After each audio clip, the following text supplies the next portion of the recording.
on a lower level of consciousness. But does that mean that we can mistreat them and kill them because they are on a lower level of consciousness? That's disrespectful. Amrigari the hunter, he was killing animals and he was killing them first half death with his arrows. Then Narada Muni came by and he saw this. But we know the story, you have certainly many times heard this story. How this Mirigari, the hunter, this cruel hunter, was transformed into a very gentle person in a very short time by the chanting of the holy names and by his faith in the instructions of Narada Muni. Because a few months later, then Narada Muni came with Parvata Muni, and Brihari, when he saw his spiritual master, first, very gently, he pushed aside all the ants, because he did not want to hurt them. And then he offered his Dandavat. And Parvati Muni said, how is this possible?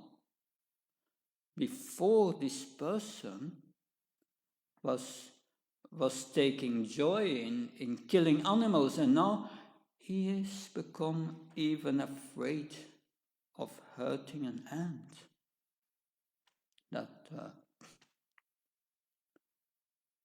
So that is spiritual advancement. We see in everything that they are part and parcels of Krishna. And we love all living entities, although they may be in ignorance. That it's based on knowledge. And that's missing in many false theological theories, in many religions, that knowledge is not there. Like 20 years ago, I was studying the City of God. City of God is a series of essays written by Augustine in the 3rd century. And his writings, they formed a basis of even the Christian theology today. And what did he write? He said, there are two kinds of souls, he said. That was his speculation. Two kinds of souls. There are souls endowed with mind and intelligence, and there are souls without intelligence, or practically no intelligence. They have something like instinct. And therefore, they are of a lower level of existence. And that was his basis to say animals are less important. You can eat them. That was his whole theology. That this is material consciousness. Material consciousness means a consciousness of disrespect because of ignorance. Because of ignorance.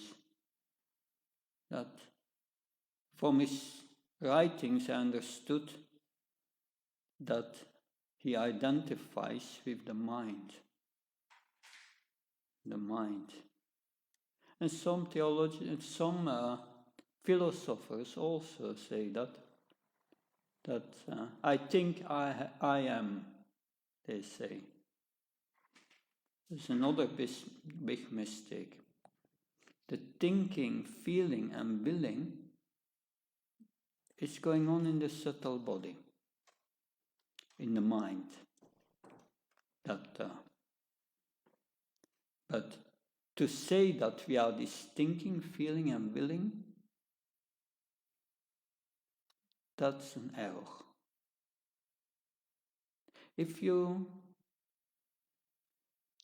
The whole yoga system is about controlling the mind. Right?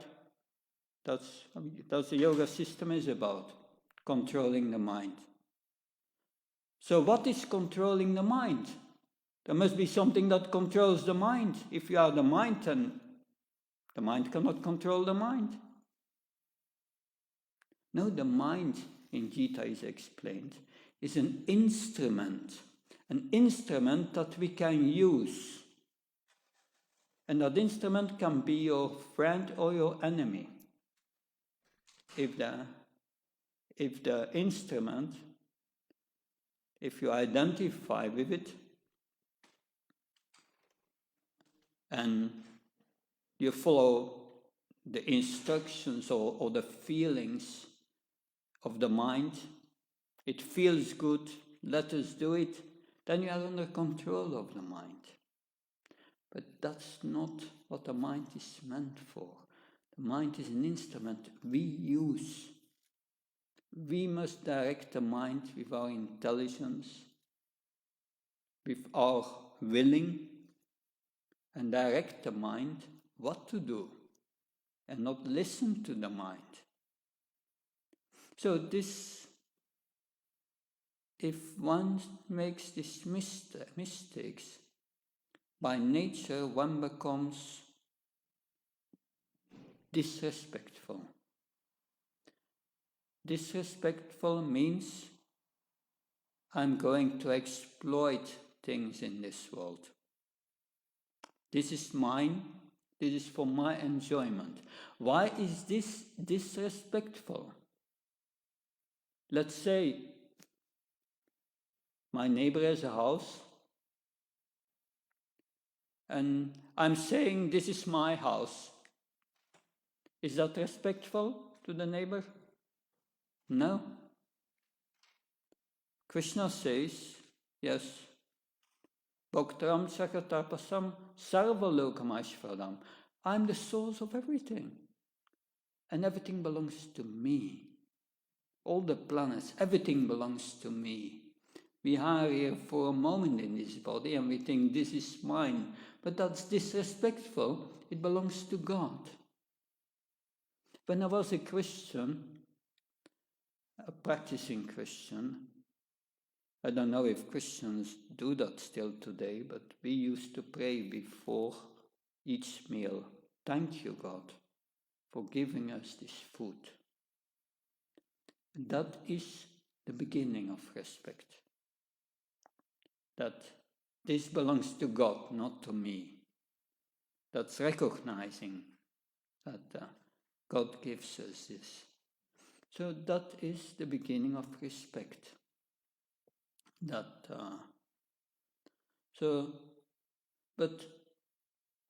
Srila Prabhupada wanted us to be all of a gentle behavior, respectful behavior. Because this is a topic, we can speak hours on it. I'm trying to present some essential points here in the beginning. But I want to read now a verse from the Bhagavatam. A verse from the Bhagavatam. And there, Narada Muni explains to his disciple, Dhruva Maharaj, and explaining to Dhruva Maharaj the behavior of a gentle person. Now, a gentle person is someone who has understood that everything belongs to Krishna, and I'm a part of Krishna, and therefore I use everything in his service out of love. That's how a devotee acts. But how do we deal with each other? Srila Prabhupada gave us this process of chanting the holy names. But the advancement we make by this chanting is only possible when we avoid offenses. And he gave us 10 offenses to avoid. And these 10 offenses are all about respect. Respecting, learning to respect. That's what it is about. The first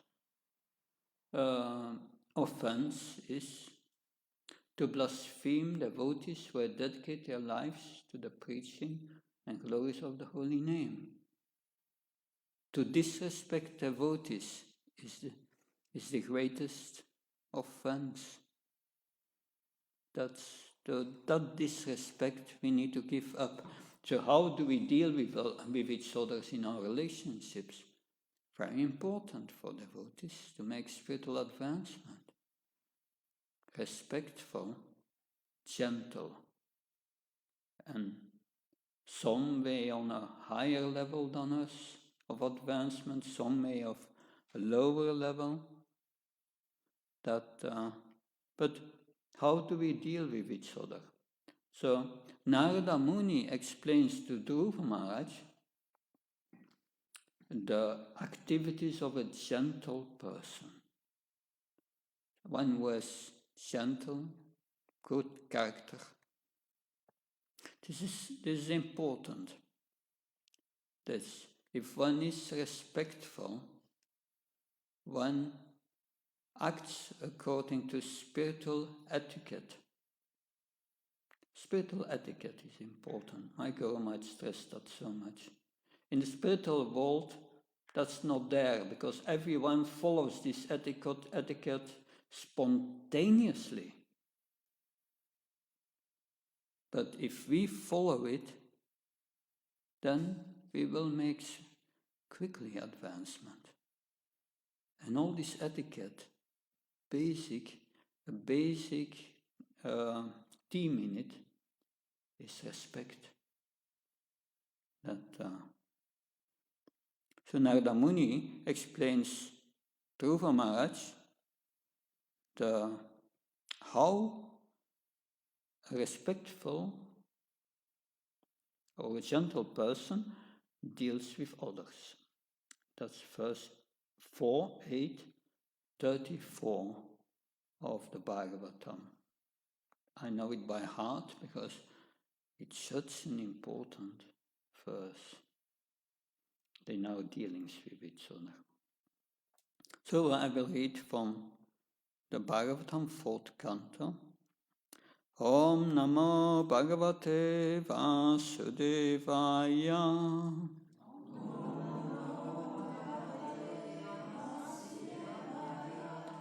Gunadikan mudam lipsat anukosham gunadamat. Maitrim smaranat amvichan nataper abhibhuyate. Translation. Every man should act like this. When he meets a person more qualified than himself, he should be very pleased. When he meets someone less qualified than himself, he should be compassionate towards him. And when he meets someone equal to himself, he should make friendship with him. In this way, one is never affected by the threefold miseries of this material world.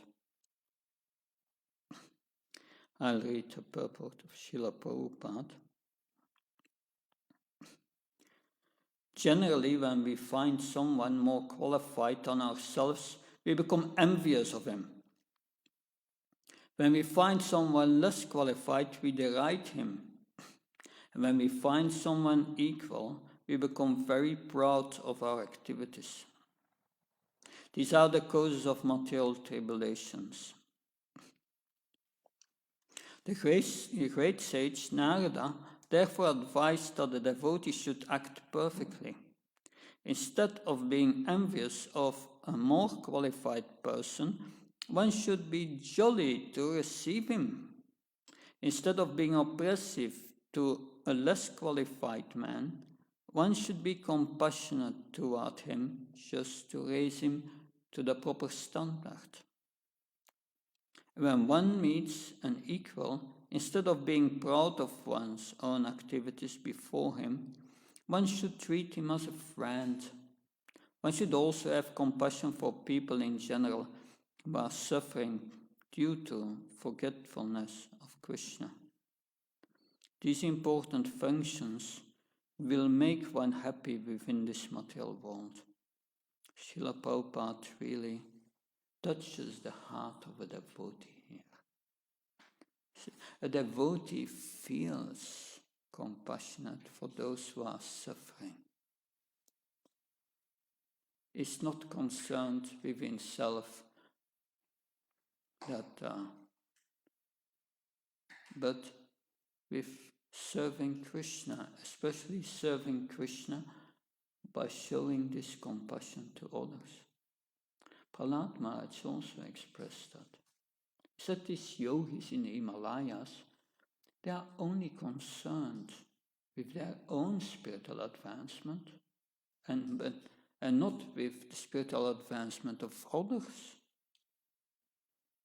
But Prahlad Maharaj said, yes,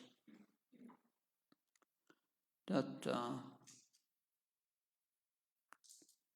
but all this, and he uses the words Maya Sukha, all these conditioned souls in this world were after Maya Sukha, trying to exploit this material world, thinking this is mine and for my pleasure. They are suffering so much, and I'm concerned with their suffering. So that's the heart, the compassionate heart of a devotee. Prahlad Maharaj does not condemn all these, that they are sinners, they are this or that. No. He feels himself lower than them.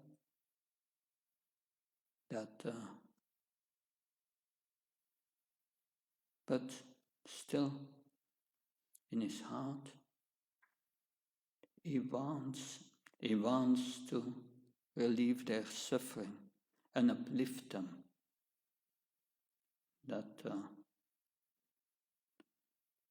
So that's the selflessness of a devotee.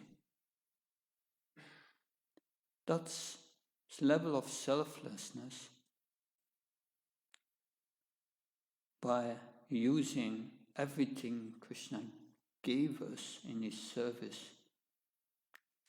That gives us entrance to the spiritual world.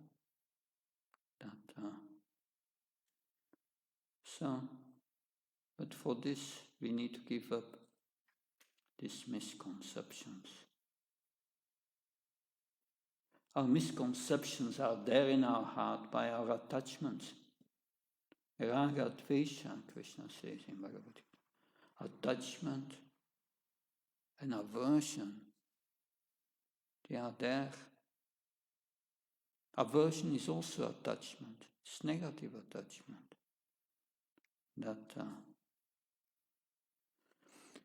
So that is a very important point. When we see someone who has, especially in this material world, someone has more and is better materially situated than we become very envious. why he? Why not me? And one feels sorry for it. And out of envy, one starts to criticize this person, try to bring him down. That is the material consciousness. Try to bring him down. But here, Narada Muni said, a gentle person sees this person is more advanced than me. So I learn from that person, and I'm respectful to that person, and try to learn from him. That's nice. That we have all our qualities. Sometimes we are not so good in things. Sometimes we are very good in things. That's like, in Brussels, I was some months in Brussels, and Jean Mastermy, he's a good musician. So I learned from him many new tunes on the harmonium. Because I know he's more advanced in it. He can teach me, and we learn from him. And that's material. But of course, for us, it's important that we understand who is spiritual advanced and who is not spiritual advanced, not so spiritual advanced. How do we know that? This culture of respect is one element. If we see that this person is not envious and try to learn from everyone who is more advanced in whatever way, that's a sign of spiritual advancement. And never criticize those who are better than him. Because in the material world, it is material consciousness. Mostly in the material world, you say, yes, something goes wrong, I'm such a good person. It's the other who is in fault, not me. I'm a good person. We learn from the Bhagavatam, when the four Kumaras came to the gate of Vaikuntha, and there Jai and Vijay stopped them, and they cursed them. The four Kumaras cursed Jai and Vijay to fall down in the material world, and then suddenly the Lord of Vaikuntha, Lord Narayana, appeared. Because he understood Jai and Vijay are my very dear devotees, and they are in trouble. Out of love he came to the entrance of Vaikuntha. And what did he say to the four Kumaras? Please forgive me. I'm responsible for the fault of my servants. The fault lies in me, Lord Narayan said. So, Lord Narayan says, the fault lies in me. But everyone in this world says, no, it's the other. And we see that. You see in the internet news, all the politicians, they are saying, is there a politician who say, I'm not so good, I must improve a lot. Please vote for the other, he's better. Do you know such a politician? No? But that's the heart of a Vaishnava, of a gentle person. Not criticize the other.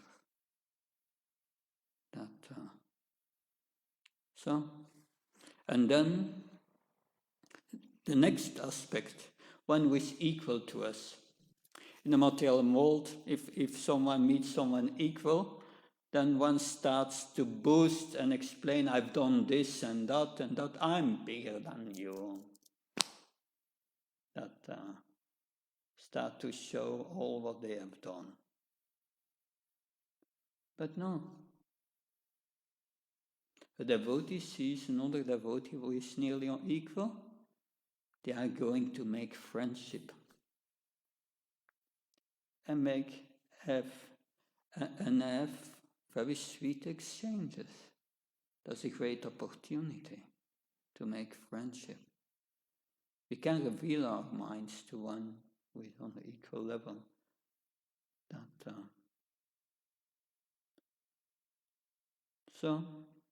And when one is less advanced, then a Vaishnava by nature tries to uplift that person. But this is very strongly related to this culture of respect. If someone is more advanced than us, then we will respect that person very much. Elderly persons, even on a material platform, that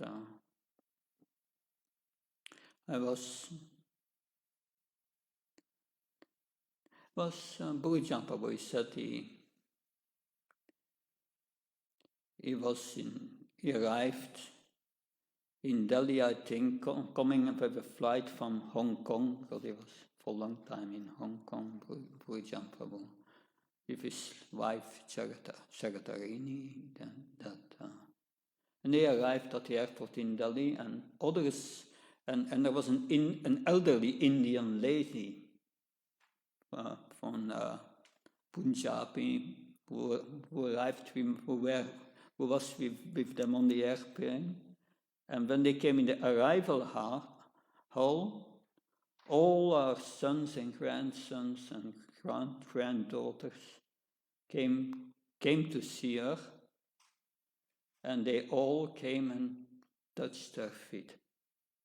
That's culture. That's culture. Respect for parents. This morning in Radhadesh we were reading from Chaitanya Charitamrita,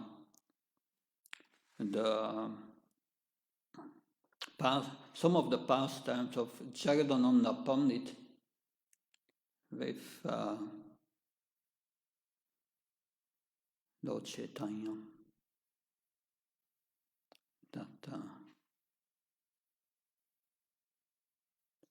And there also we find this culture of respect. It's so deeply rooted that what respect did Lord Chaitanya have for his mother Saji? His mother Saji said, you go to Jagannath Puri and you stay there. And he followed her order. But he could not go back because he was a sannyasi. He was so respectful. He sent Jagadananda Pandit to see her, to go to Bengal and bring messages to his mother.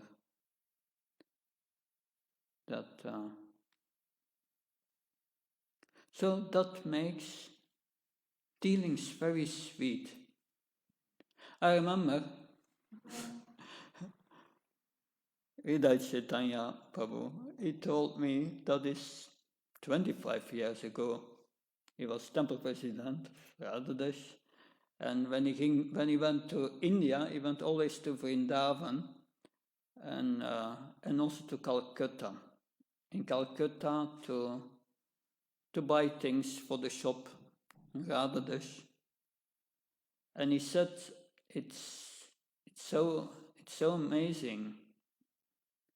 You are there in the middle of Calcutta. It is summer. It is hot. It is like pollution everywhere. But then you come in these shops, and then the shop owner calls you in, and welcome you, and first they give you some herbal tea, and they talk. They just not about business first. First they talk. And said it was so sweet, these relationships. You are in the middle of this Calcutta and all this pollution, but this relationship, it was very sweet.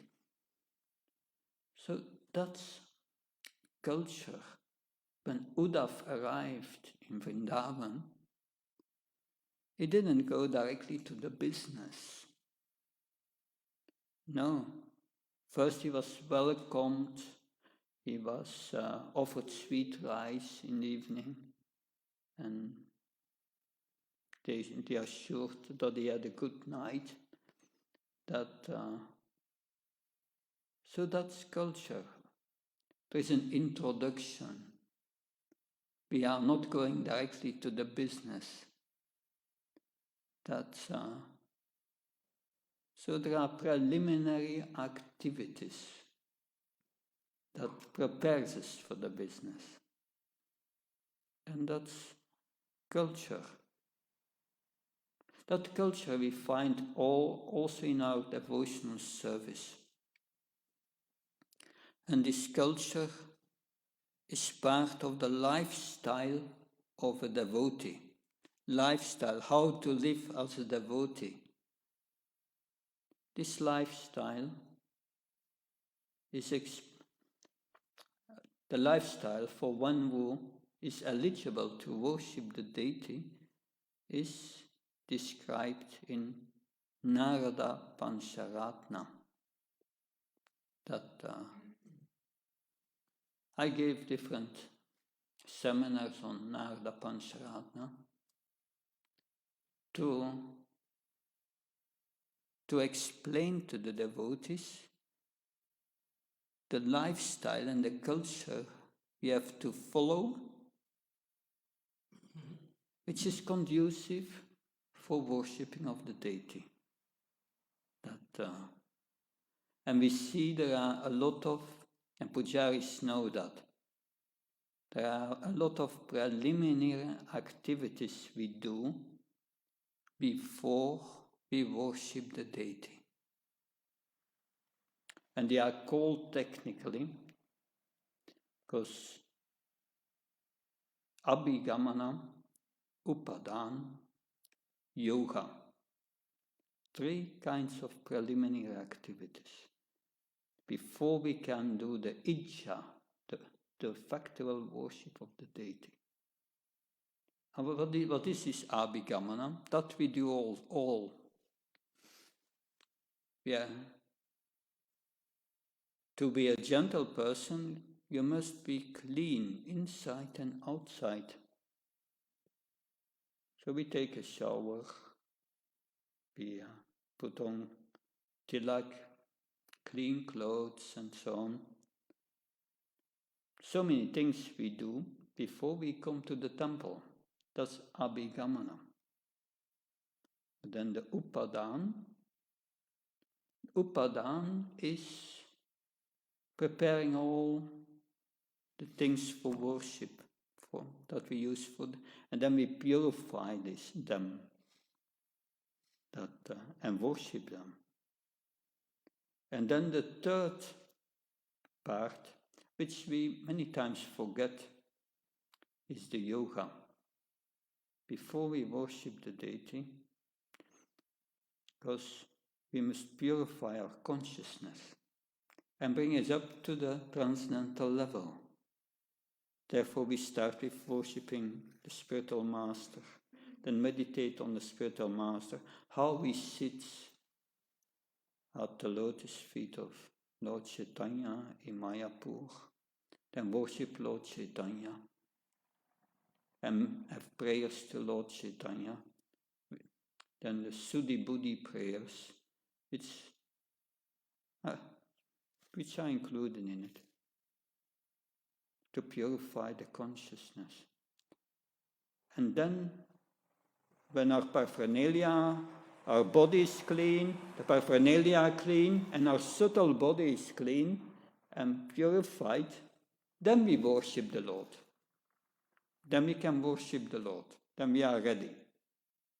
So they are all preliminary activities. We don't go straight into the business. First, build our relationship. So these are very important elements of Vaishnava culture. Because finally, the culture must come from the heart. It can only come from a pure heart. But if our heart is impure, what can we do? Avoid these offenses. First, respect to the devotees, that's the first thing. And then respect the holy name. Thus respecting Krishna is the holy name. That practically half of the 10 offenses are about avoid disrespecting the holy name. Thinking that is imagination, thinking that names of demigods are higher, misuse the holy name for our sense gratification, and then get rid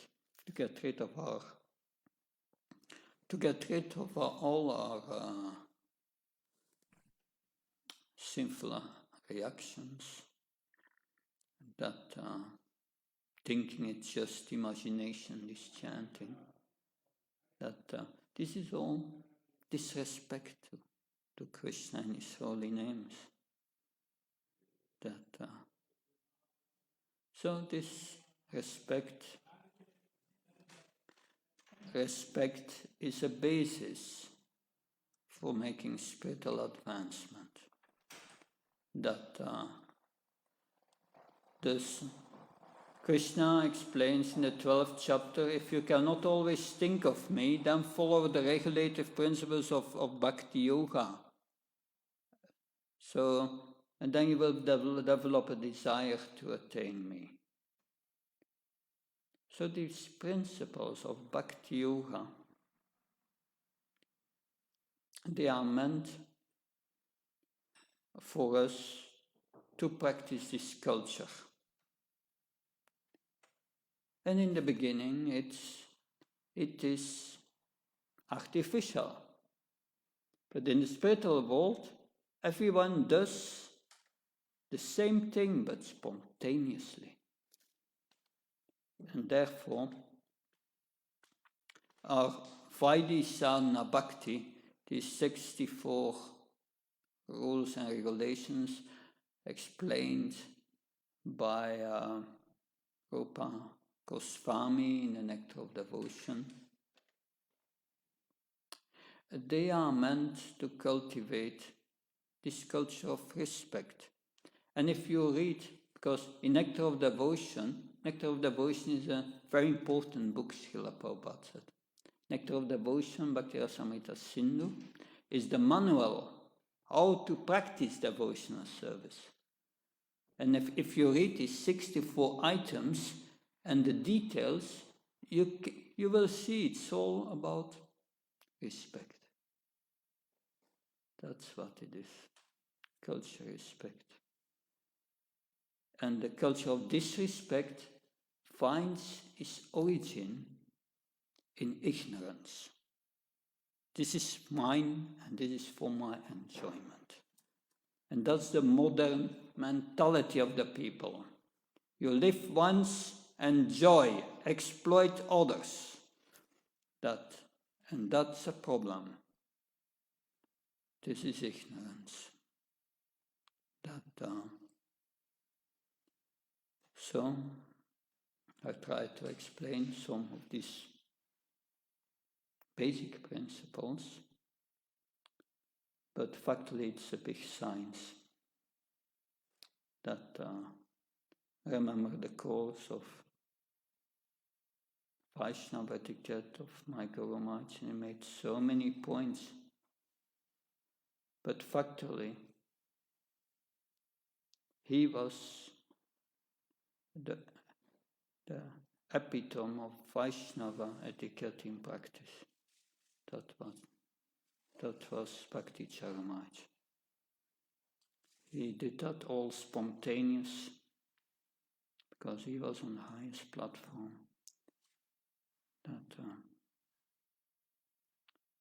So therefore I feel embarrassed speaking about it because I'm not on that platform. Any questions or comments? Yes, go ahead. It seems as more as the time is passing, as more respect is something that gets lost in the generation, the children, and what will be the way to cure that? Because sometimes one might command respect or demand respect, and but it doesn't seem to be a right way to do it. How to help the generation to. That's true. Srila Prabhupada many times says, don't command respect. That inspire others to be respectful by your own behavior. And I think that is a good point here. Let us begin with ourselves. And when we practice it nicely and become more advanced, others want to be like us automatically. That is fine. Of course, I'm not saying this is the only way, but this is a primary way how to turn it, beginning with ourselves. And of course, the second aspect is education. Especially, education is very important. I've been gone for months to the Bhagavatam, very deep, all these commentaries of these acharyas on the 10th canto, and insights of many devotees. But I'm realizing that I'm studying the behavior of residents of Vrindavan, residents of Dwarka, Mathura, who are direct associates of Krishna. And we can understand their gentle behavior. And we can also understand what is the result for those who are not so gentle in his pastimes. And interesting. We will discuss some of these points in our seminar also during the next days. That's 2 points, beginning with ourselves and education, that I would say are important factors. Maybe others, but that's my general perception of that. Yeah. Something else? Yes, please. I'm just thinking of this point of education and seeing this importance of having and practicing. I'm just wondering, because by practically observing maybe even in family, like there is same education and maybe there are 5 children, everyone is different then in the end. So one education, but still one can see differences. So I'm just wondering if everything is really different. Yeah,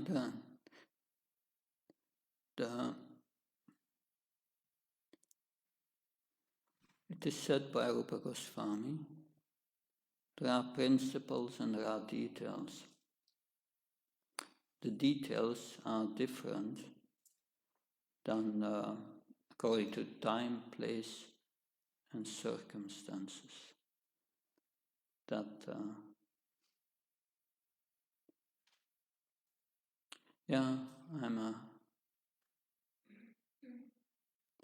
I'm a member of the Shostak Advisory Council. An assignment we will get soon, I heard, is that the GBC wants us to research what the scriptures say, how the women should be addressed and how they would address each other. That it's also to do with the culture of respect. But the question is, I bring that point up in relation to your question, how are we going to practice this? That, like some Prabhupada disciple in the UK told me, very gentle person, he said, yes, we can call women Mataji, but how can you call Mataji mother? But how can you call a girl 12 years old a Mataji? Sounds strange, right? To do that. But when I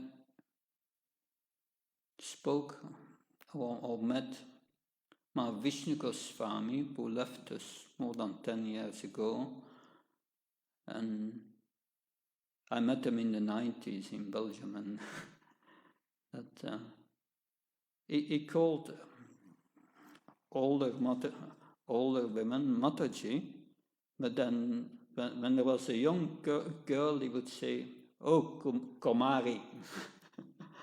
So seems there is another word that I found interesting. But it's not a word that we use. It is the respect that is termed mother, Mataji, mother, what it means. Mother means authority. Mother means guru of the children. It's a very respectful address, factually. That so because mother, if we address something mother as mother, then there is that respect,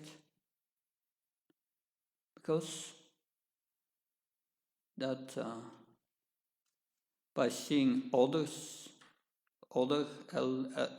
elderly women as mother, we don't refer to a sexual relationship or whatever. That's not there when you use this term mother. It's very respectful. But because it has been used in our movement, sometimes in a way of disrespect. I've seen that. Sometimes in India, some devotees say, "Oh, it's just a Mataji." Huh? That is not respectful. So it is in the heart.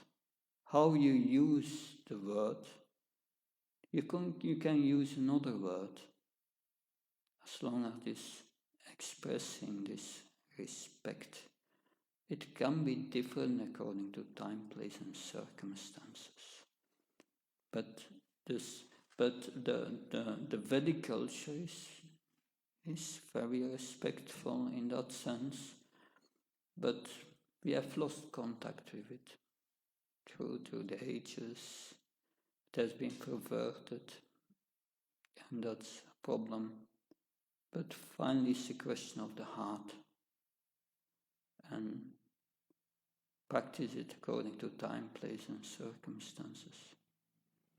Because I agree with this Prabhupada disciple. A girl of 12 years, you don't call Mataji. So there is a time, place, and circumstances, but it requires common sense, intelligence to understand that. But for one with spiritual advance, these things become natural from the heart. Does that make sense, what I said? Good. Thank you. So it's 3 o'clock. thank you very much for listening very patiently. I hope it was of any use, and I'm looking forward to associate with you more during the next days. Hare Krishna, Jai Prabhupada, Shri Radha Madan Ki.